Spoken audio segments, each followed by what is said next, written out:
నా లైఫ్ ఇలా అవుతుందని ఒకసారి కూడా ఊహించలేదు మామ. ఏమైందో ఎండ్ వరకు చూడని మీకే అర్థమవుతుంది.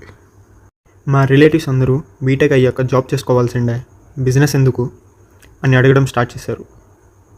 అయినా బిజినెస్ చేసే వాళ్ళకి పిల్లని ఎవరు ఇస్తారు, రిస్క్ ఎక్కువ, అవసరమా అని ప్రతి ఒక్కరూ ఒక ఒపీనియన్ ఇచ్చేవారు. కానీ నాకేమనిపించిందంటే ఈ జాబ్లు ఈఎంఐల లూప్లో పడితే బయటికి రావడం చాలా కష్టం. ఈ పర్టికులర్ మూవీస్ ఇన్ని చూస్తే మీకే బాగా అర్థమవుతుంది నేను చెప్పింది. అందుకే మెచ్యూర్గా ఆలోచిద్దాం, బిజినెస్ చేద్దాం అని ఫిక్స్ అయ్యాక ఇంకొంతమంది అడగడం స్టార్ట్ చేశారు. జాబ్ చేసి ఎక్స్పీరియన్స్ తెచ్చుకో, మనీ వచ్చినాక బిజినెస్ చేయొచ్చుగా అని.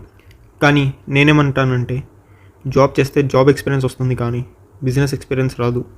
మీరు డబ్బులు వస్తాయి కదా అనొచ్చు, కానీ అదే 2 years సీరియస్గా మన బిజినెస్ని డెవలప్ చేసుకుంటే మనమే జాబ్ ఇచ్చే స్టేజ్లో ఉంటాం. అందుకే ఇంకో 15 days నాకు టైం ఉంది. ఈలోగా తక్కువ బడ్జెట్తో బిజినెస్ ఎలా స్టార్ట్ చేస్తాను, డైలీ సిరీస్ లాగా రీల్స్ అప్లోడ్ చేస్తాను. దానికి మీ సపోర్ట్ ఖచ్చితంగా కావాలి. ఇదే నా ఫస్ట్ వీడియో ఈ ఛానల్లో. నేను మళ్ళీ మీ ఫీల్డ్లో రాకపోవచ్చు, అందుకే ఫాలో చేయండి. బిజినెస్ చేయాలని ఇంట్రెస్ట్ ఉన్న మీ ఫ్రెండ్కి షేర్ చేయండి.